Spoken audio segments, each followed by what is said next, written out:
Peyton Logan, what's his status? Yeah, I can't practice right now.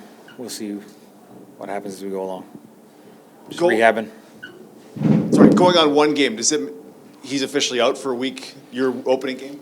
Yeah, I guess that's the way it has to work. Yeah, I don't think you can retract him once you put him there, so. What's your assessment through a week camp of Dylan Mitchell?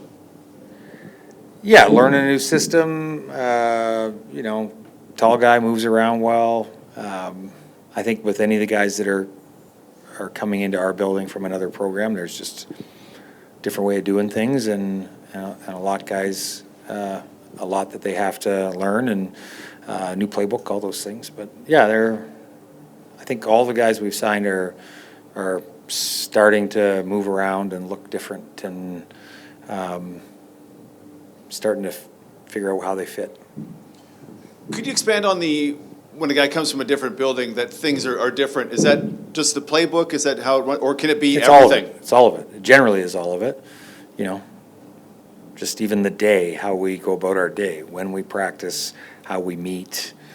A lot of it is new. Every coach is going to have their own,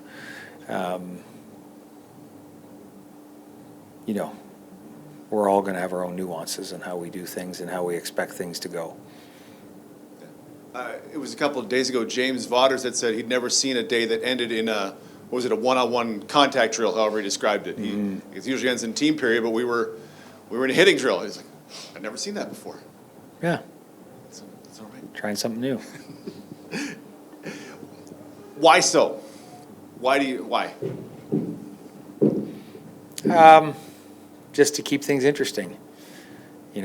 We sometimes just change practice time just to change practice time, right? Like one day it's a certain time and it's the exact same practice, but it's just moved a little bit time of day wise. Sometimes it's just for that reason. One final one for me.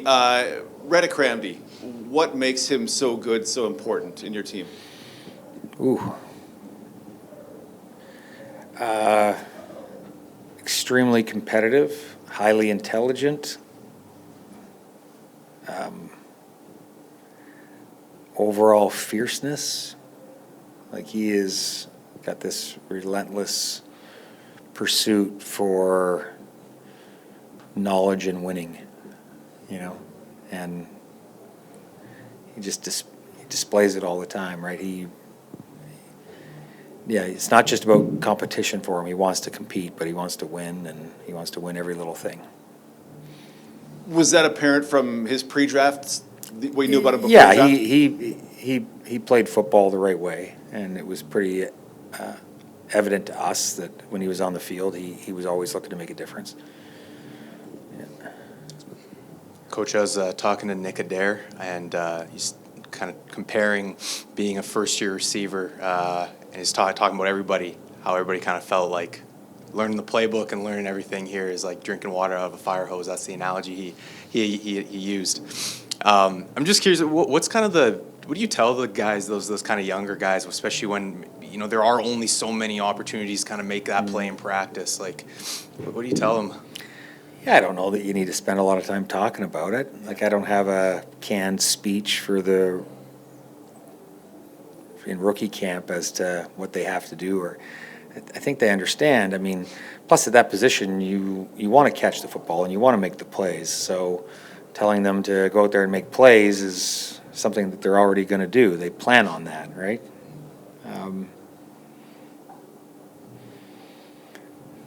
When they get the first install and they're here for rookie camp, and we do try to make it relatively easy on them in terms of, that whole process. They're here for a few days before the vets show up. They get the installs, and the installs are repeated, so they have time.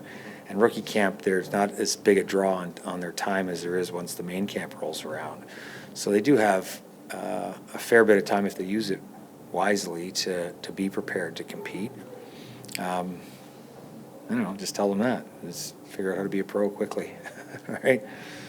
But it can be a big jump for a lot of guys, but there's also a whole pile of guys that handle it very well. Mike, three new guys come in today. Can you maybe take us through how that works for, the staff, the scouting staff? Because, camp started, but does someone pop up and you say, yeah, we should take a look at these guys? How do you manage all that stuff? Yeah, I don't necessarily have to manage it. I think that's the number one thing to say. We've got a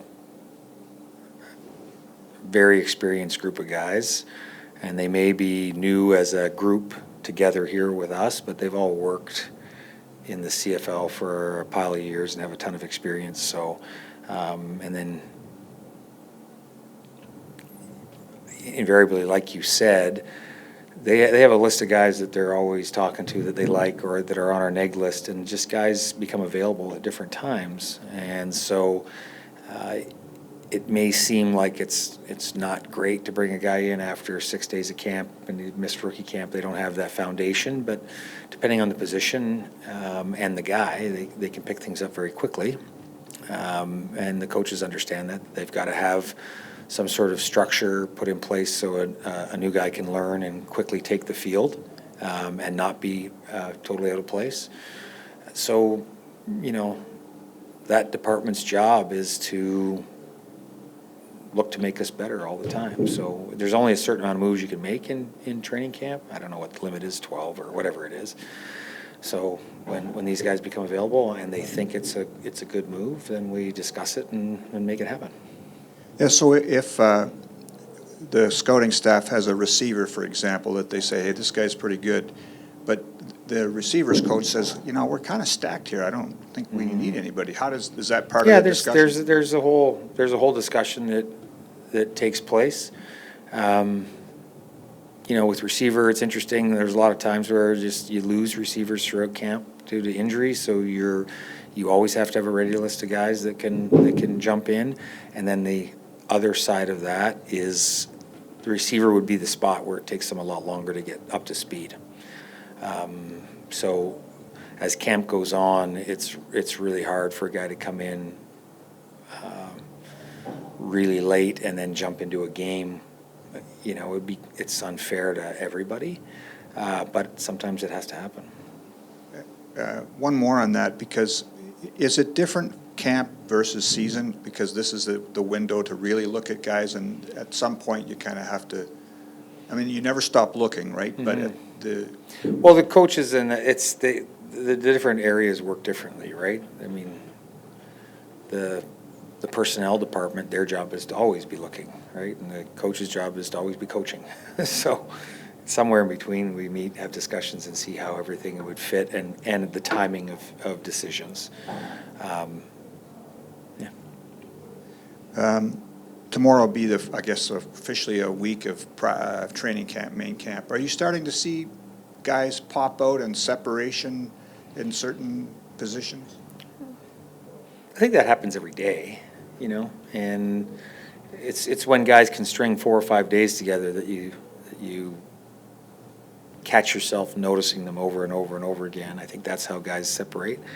But I think we've got a good group again, and I think each one of them has taken turns making plays at some point, right? Everybody's been noticed at some point. Now can they string, like I said, 4 or 5 days together, even through the grind of camp? Can they just manage to get their mind,